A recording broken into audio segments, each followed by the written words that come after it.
Hi everyone, I'm Dr. Dranitsaris and welcome to today's Wednesday workshop on leading change.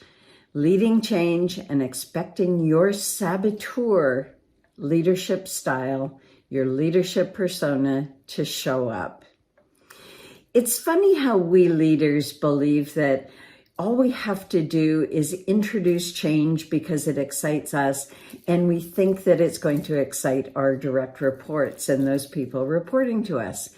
But the flaw in that thinking is that we're the ones that are driving change. We're the ones that are comfortable because we've made the decisions around it. And understanding the psychology of change and what happens to the majority of human beings who are having change imposed on them is that they react in a self-protective fashion, causing them to either sabotage the change process or that they do normal resistance behaviors that will cause you as a leader to react to their behavior. So we have a rule of thumb around change. If you are leading change, expect resistance. Resistance is a normal and natural part of the human psychological system that says, if I am going out of my comfort zone where I feel most secure and psychologically safe, I'm going to be afraid. It hits the fight-flight mechanism of the brain.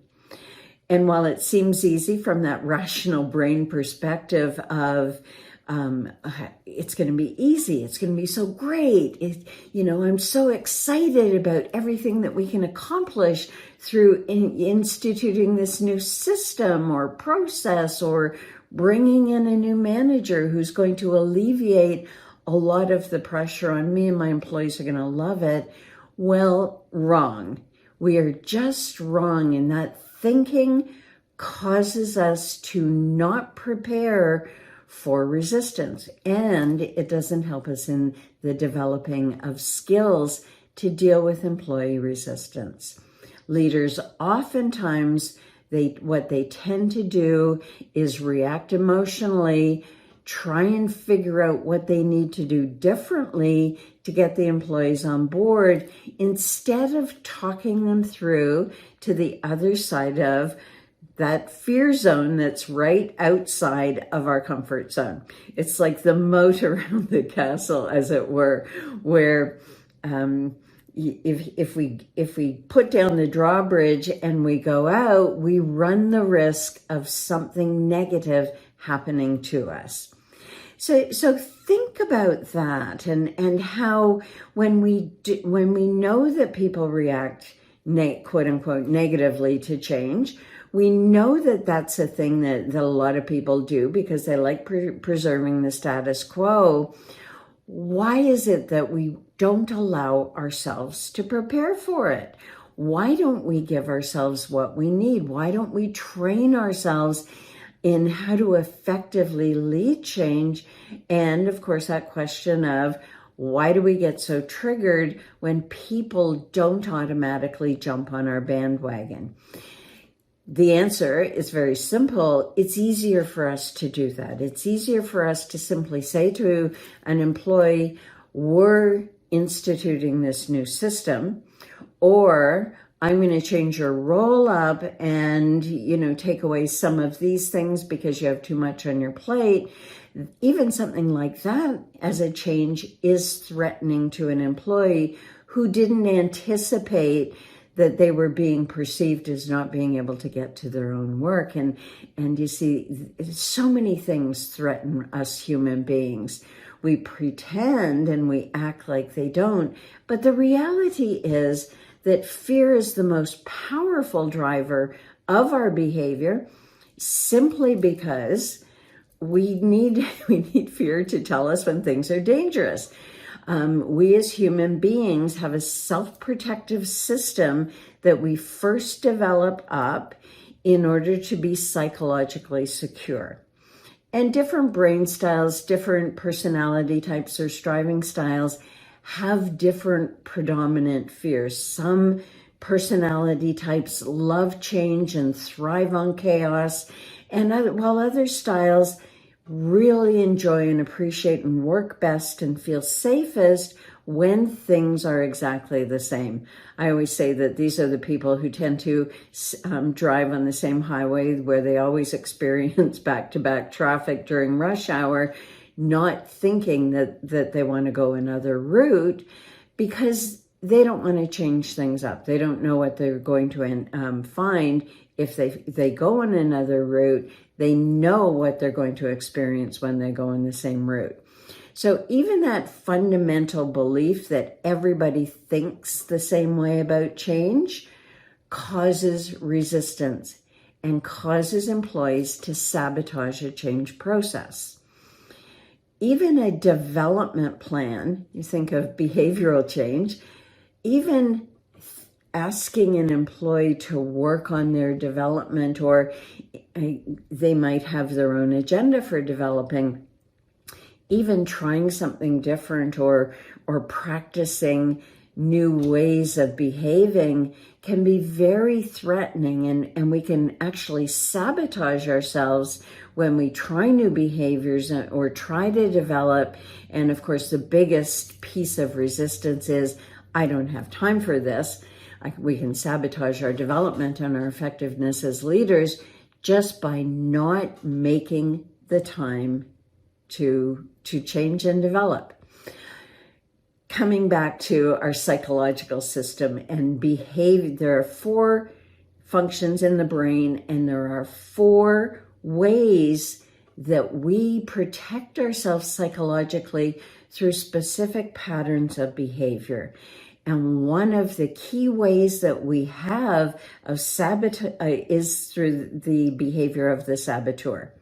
Saboteur is one of the 4. The other 3, the child leadership persona, the prostitute leadership persona, the victim leadership persona, and as I said, the saboteur leadership persona. These are all ways with set patterns of behavior that help protect us from the threat or the perceived threat that we have when we initiate change with people in our organization, changing our relationship, changing our work, whatever change it is.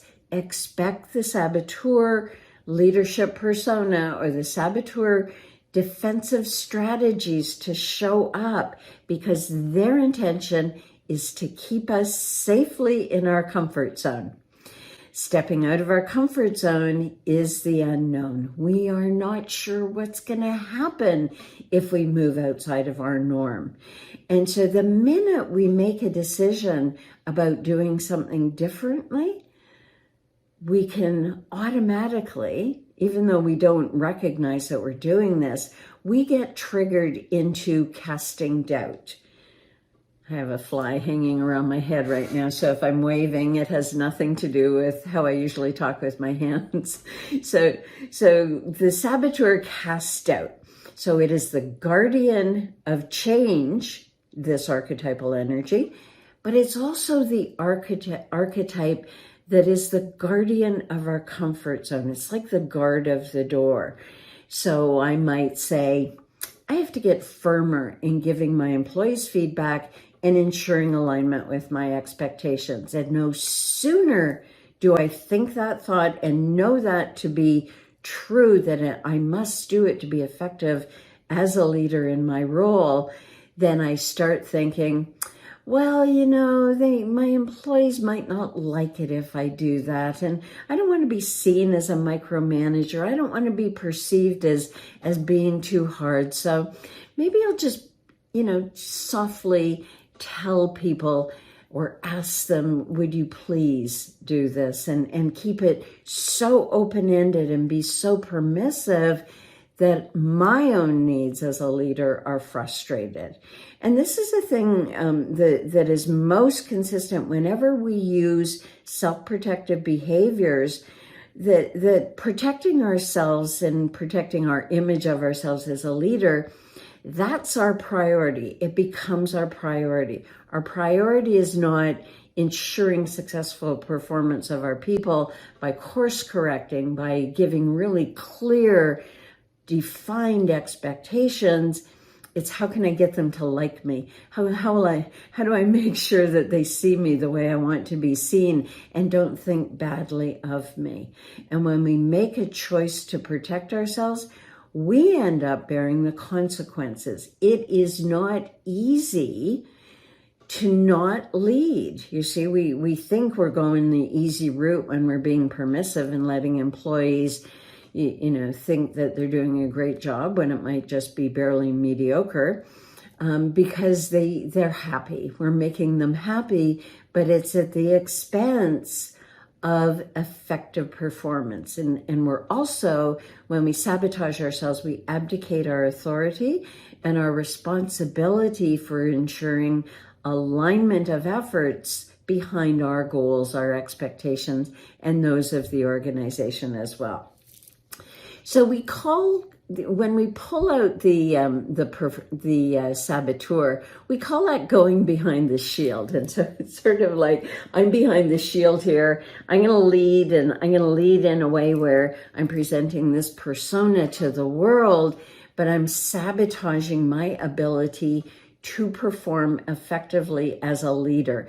I undermine myself, my strength, and my capability by sabotaging myself, by casting doubt, by catastrophizing, convincing ourselves. And you might be able to relate to this, where we convince ourselves that nothing good is going to come out of being strong and powerful.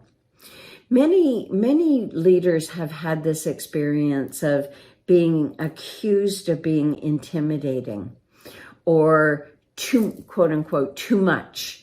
I didn't like the way you said it. It was too strong. It was too direct. It was, and all of those statements are certainly, they're attacks on how we lead, and they're attacks, so we feel them as attacks on our person, and it can cause us to feel like we're doing something wrong by just acting from our leadership authority. The reality is we're not doing anything wrong, but it can lead to that doubt casting that we do, and we're in our saboteur, that if I don't do things the way my employees want me to, the relationship is going to fall apart. And that's a very important piece with the saboteur, that they believe fundamentally that if they grow and they're as strong and as powerful and as impactful as they have the potential to be,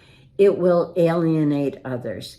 It will cause relationships to break up. Peers will be envious. Nothing good will come out of growing and changing. And so I must keep all of my energy putting it into keeping things the same and maintaining the status quo, never taking center stage, never showing my stuff, never presenting my new innovative ideas, for fear that somebody who I'm in a relationship with will be upset by this.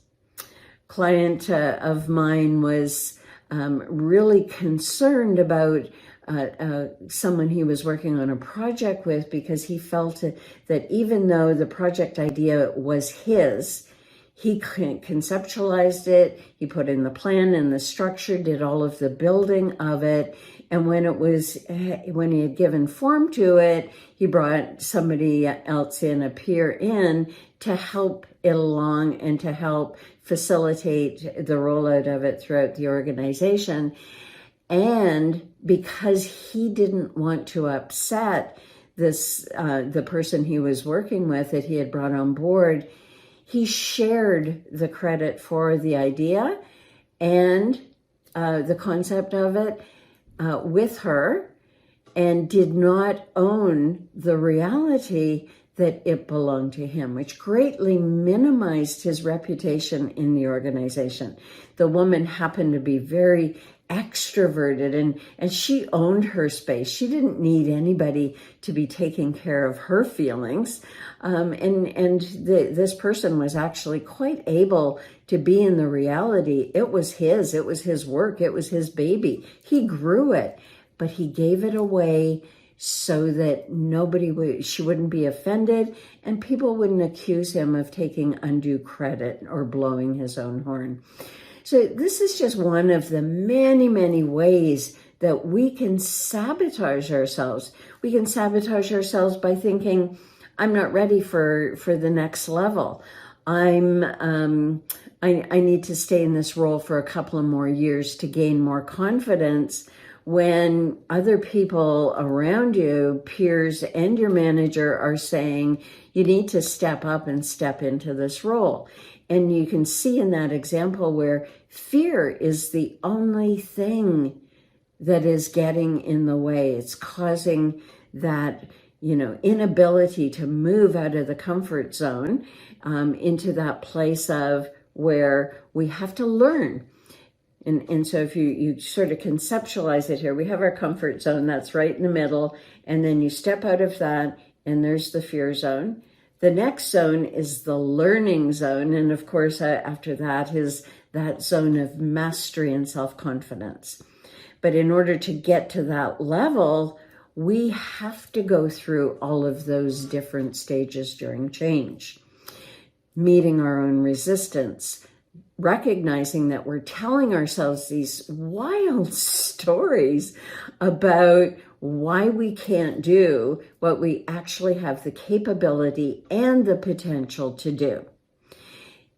And if you try and understand why you get in your own way, the simplest answer that you come to is because I'm afraid. I'm afraid of how I'll be perceived. I'm afraid of failing. I'm afraid of the loss of relationship. I'm afraid that I won't be seen in the light that I want to be seen in. I'll lose credibility. I'll lose status.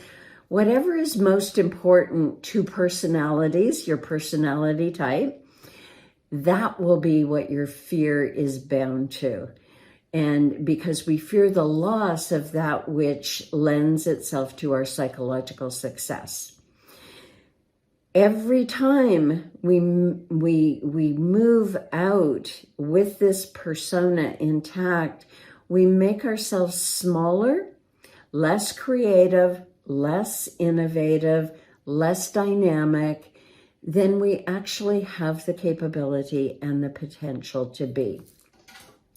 So the flip side of this, when we look at this from a leadership perspective, is that if a leader's comfort zone is in maintaining control, what they are not likely to do is invite their employees into that inner circle where they share authority and share decision making, because that can be perceived as a threat. That they will actively sabotage their employees, even to the point of going around and trash talking their direct reports to their peers or to their senior leader as a way of just promoting themselves and cementing their entitlement to be in that role. And these are not necessarily conscious things. We don't actively set out to, I feel so threatened by competent people that all I'm going to do is hire people who aren't as competent, and then I'm going to be complaining about them all the time. But we have a number of clients that do this thing in particular. And then the leader presents always as, I can't do anything about it. I just can't find competent people. And there's this sense of powerlessness to change, which in fact is what the struggle is when the saboteur is winning, when we've given over our power to our self-protective system. We can convince ourselves that we actually are helpless to do anything about our employees' performance, that we can't change them, when it's actually us that we're refusing to change. We're refusing to step up and hold people accountable, be firm, act in a more directive fashion, as opposed to dropping hints or showing people through our own behavior how we think that they should be behaving, when we're not even on their radar. They're not even astute enough to notice or to register that's the way they need to behave.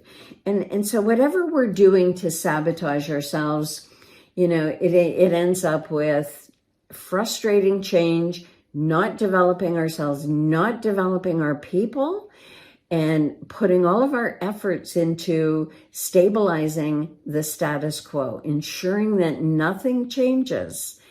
Organizational clients of ours will not bring talent in from the outside of their organization because their comment might be, well, they don't know the industry, and most skills aren't transferable, which is absolutely rubbish. But they won't. The real reason why they're not doing it is they want to bring people along, not out of any sense of loyalty, but that people who have been in the organization, even if they don't have the skill set, they are known. It doesn't create a ripple of change inside of them. But bringing somebody in from the outside means that learning and development has to be facilitated by the leader around the culture of the organization, and really putting out clear expectations about the way things are done around here.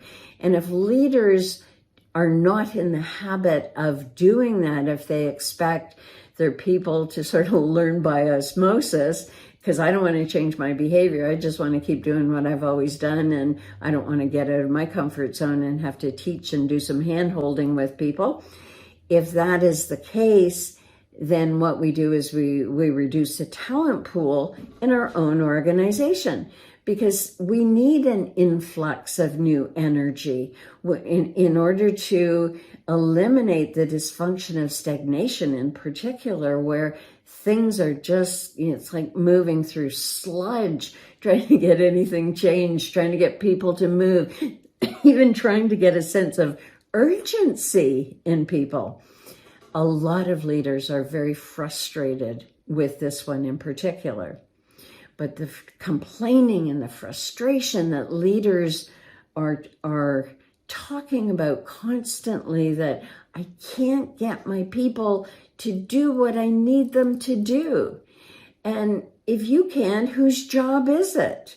Because if you have a fixed belief, some idea that if you tell an employee what their job is and what you expect of them, that's bad or wrong, you can really expect that you're not going to get the results that you want.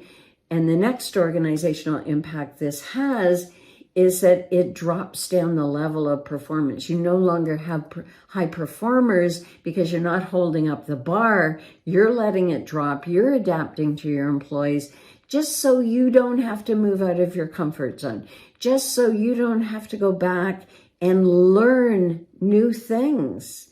This is a different generation of younger employees who have been conditioned by their parents, by the educational system, in a very different way than older leaders. And that's like even leaders from 40 on up, who are complaining and lumping everybody into, oh, these entitled employees. And, it's like, I wash my hair, I can't do a thing with it. It's, I hired an entitled employee, I can't do a thing with them.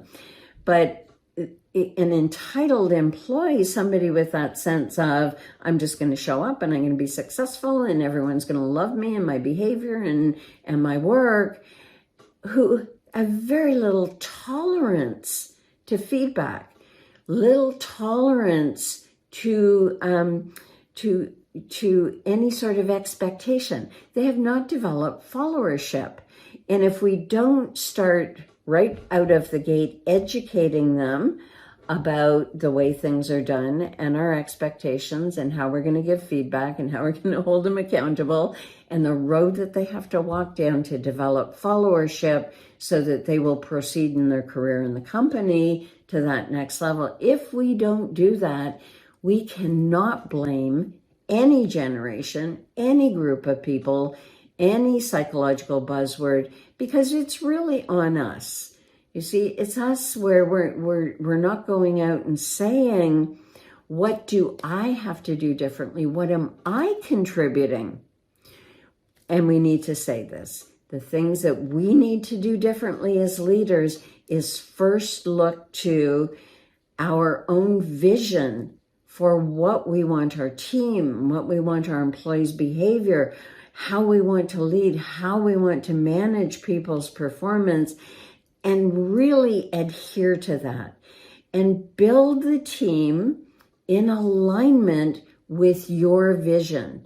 Get people excited about what is possible when they're not operating from the safety of their comfort zone, the security. Because yes, it's comfortable in there. You don't have to go out and do the hard work. You don't have to have difficult conversations from there. But you don't get what you want either. You frustrate your own needs and you put yourself at risk for never, ever achieving your own potential. What needs to happen is when we lead, is to have that desired future state and how to get there without a roadmap for developing up your team and your people in the image of what you want to create. You get what you get, and you abdicate your responsibility and authority, giving it away to employees that you can then blame for not being productive enough and not following, and again, frustrating your need and frustrating your own performance targets. And, you know, just as a final thing that ends up happening with leaders when we get caught in this saboteur is that while we're doing more and more work, our own confidence is eroded because we know we're not being successful as leaders. We know when we're backing down and letting people do what they want to do, letting them have the idea that they're effective in their role when they are actually just beginning. They're just starting out. To let them believe that if they're in their job for a year, that they might get a promotion just by filling a chair. It's not going to happen, you see, and it takes really owning our power and our authentic leadership strengths, knowing your strengths, knowing your triggers, knowing what you're afraid of, getting to know yourself, and of course, getting some help. We can't do this alone. You think of all of the years I spent, you know, both in therapy and coaching and groups and training and half the time I was still feeling like I was operating from a deficit, but that was my saboteur, constantly casting doubt on my competence. And when we see how this mechanism works within us, by getting feedback, by telling your stories, by talking about your situation, having it pointed out to you when you are actually getting in your own way and contributing to your employees' poor performance. Self-awareness is a critical piece, always the first step. And really, we need someone who can give us objective feedback. And it doesn't have to be a coach outside the organization. If you have someone who is very forthright in their leadership style, ask them to coach you, ask them to mentor you, ask them for help. Don't deny yourself what you actually need, because the saboteur is all about denying our hopes, our dreams, and giving up before we ever start, just for the sake of being safe. Ask yourself, what's your goal? You know, are you 35 and this is it for you because you've decided not just to use your comfort zone as a resting place, but this is it. This is where you are going to be. These are the behaviors that you're going to continue to exhibit throughout your lifespan. Or are you committed to your own potential, looking at your drive, your ambition to fulfill your potential by taking your gifts, knowing your strengths, talents, and abilities, and developing and stepping out of your comfort zone to do so. We don't learn anything new in our comfort zone. We know what we know, and we put on blinders, and we allow our fixed beliefs to keep us there, hold up, hoping that we can just survive another day of leading. We don't want you to do that. We want you to thrive as leaders, not just survive. So if you have any questions about the saboteur and how to better recognize when you're acting out of this, send me an email. Go into our Facebook group, or go hang out on our YouTube channel for a while. Get more information about our self-protective system. Find out more about your leadership style. What are your strengths and challenges? We have a number of different ways that we can help you achieve your potential and maximize the potential of your employees. So stop sabotaging yourself. Make that commitment to your own growth and development. So until next time, thank you for joining me today, and visit our website at Dranitsaris-Hilliard.com and have a look at everything that we have to offer to support your success. Bye for now.